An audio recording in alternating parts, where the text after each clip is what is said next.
Don't vote Tory. Please don't vote Tory. You'll see how desperate the situation is, because I think this is the second video like this I've made on this channel in 5 years. In fact, actually, this is the third video this year. So I'm only doing this out of pure desperation and the terror, I have to say, of the idea of a Conservative majority government emerging on Friday morning, because it's not worth thinking about. This isn't a straightforward call to vote for a particular party. You're going to have to work that bit out yourself, depending on where you live. But you just vote for whoever will stop the Tories winning. Don't vote for the party that cut 15,000 hospital beds, cut 20,000 police officers. 20,000 police officers. So all the things they're saying they're going to do, they're just going to replace the police officers that they already cut. It's so desperately important. If you think about the reasons not to vote Tory, look at what they're doing to the NHS. They've already decimated the NHS with cuts. It's estimated that there's been over 120,000 preventable deaths caused by Tory cuts to the NHS. That's incredible.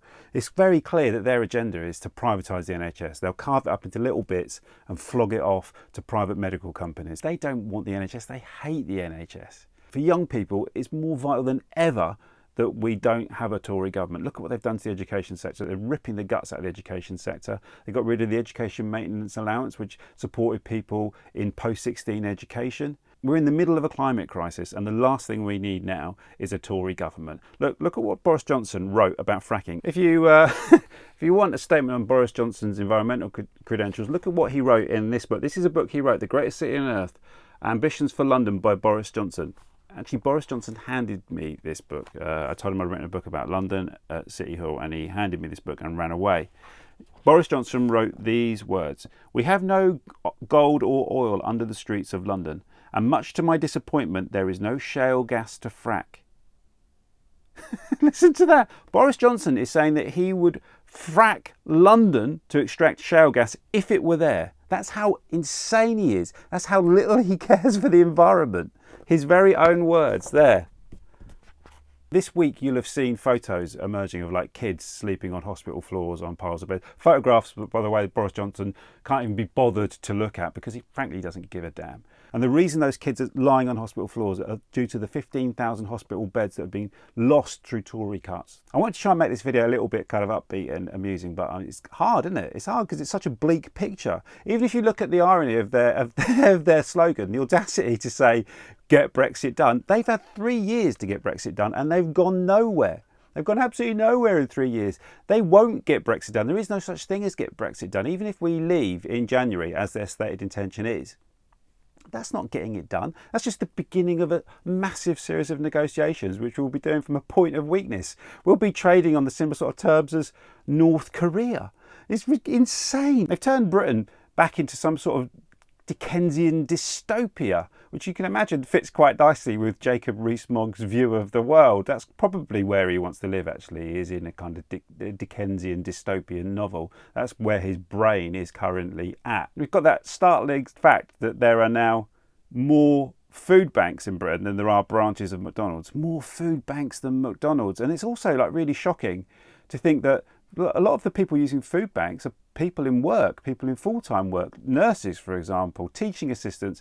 All manner of people now are dependent on going to food banks, on donations of food in order to feed their families. That's a stunning indictment. Think of that, the number of food banks we've got in this country, in the world's 5th biggest economy. When you consider that the Tories could lose Beaconsfield. Now, Beaconsfield is the most Tory of Tory seats in the country. I grew up in that constituency, in a council house in that constituency, I must say. So it was really striking to me that I was living in an area where there would only ever be a Tory MP. Well, now the Tories could lose Beaconsfield. That's an incredible idea to the independent candidate Dominic Grieve, who was a Tory MP before.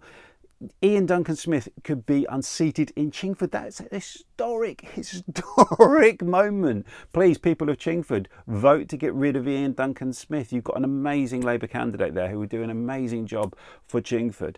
They're in danger of losing High Wycombe, which traditionally, before the Second World War, was a Labour seat. It's been Tory, I think, since the Second World War. Now Wycombe could go Labour. That's an amazing thought. There's a tidal wave of change happening. Now, wherever you live, please be part of that change. Don't vote Tory. Don't vote for the party that has divided this country. Whichever side of the Brexit debate you stand on, you can't deny that this country is horribly divided. We need to kind of find a way to bring it back together. The Tory idea of Brexit won't do that. So I'll say it again, please don't vote Tory. Find out who is the candidate where you live who can best beat the Tories. I've ranted enough now. If I can persuade one person to not vote Tory, to vote for the viable alternative, then this rant has been worthwhile. Thank you for listening.